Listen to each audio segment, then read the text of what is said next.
On assignment, we sometimes find out about remarkable things we never knew existed. That's what happened to Scott Thuman and crew on a recent trip to Trinidad and Tobago. They came across an amazing natural wonder that you may have encountered yourself without even knowing it. At first glance, you're not really sure what you're even seeing. It looks like an unfinished parking lot, about 100 acres and mostly barren, minus a stray dog and the occasional tour group. Though what we're walking on, locals boast, is the eighth wonder of the world. Called Pitch Lake, this semi-hardened pool of asphalt is the largest of its kind on the planet. It's still a natural wonder because nowhere in the world they will find pitch in a solid state.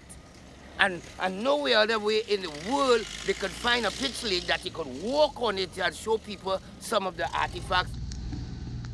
The bits that bubble up from beneath are fascinating, from trees dating back thousands of years to a giant sloth's rib and a mastodon's tooth. But the tar, emitting gas you can actually light on fire, and texture like memory foam, is the real spectacle here. Well, there's kind of a spongy feel to the surface when you're walking on it. Only a few inches down is where you realize how everything is basically liquid with a pungent, noticeable odor. In 1595, natives showed British explorer Sir Walter Raleigh Pitch Lake while on his search for El Dorado, the city of gold.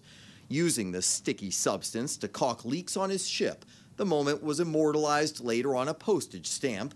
The fame was followed by industry.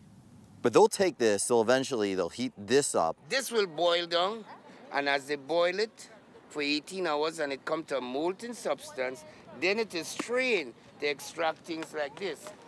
So then they're getting out these pieces of wood like this, yes, like bits of tree, and brought up as fast as they can churn it out.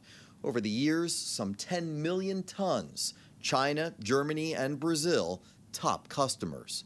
How much money do they make every year out of selling? That's a good question. I can't really answer that one. It's likely a lot. The pitch is about 250 feet deep and seems almost endless. It's been spread from the Lincoln Tunnel to LaGuardia's tarmac, some of Washington, D.C.'s first roads, and the one leading to London's Buckingham Palace. Tell me what you think of this place. It's fantastic. I have come here 4 times. The place is so calm, the water is nice.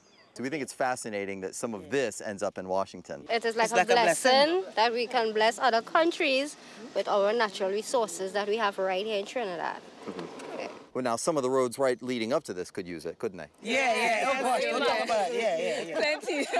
Plenty. Why are you sending it all to us? You need it on the road right there. Yeah. They're working lines. Yeah. They're hardly worried. This obscure, lesser-known spot on the map won't dry up anytime soon.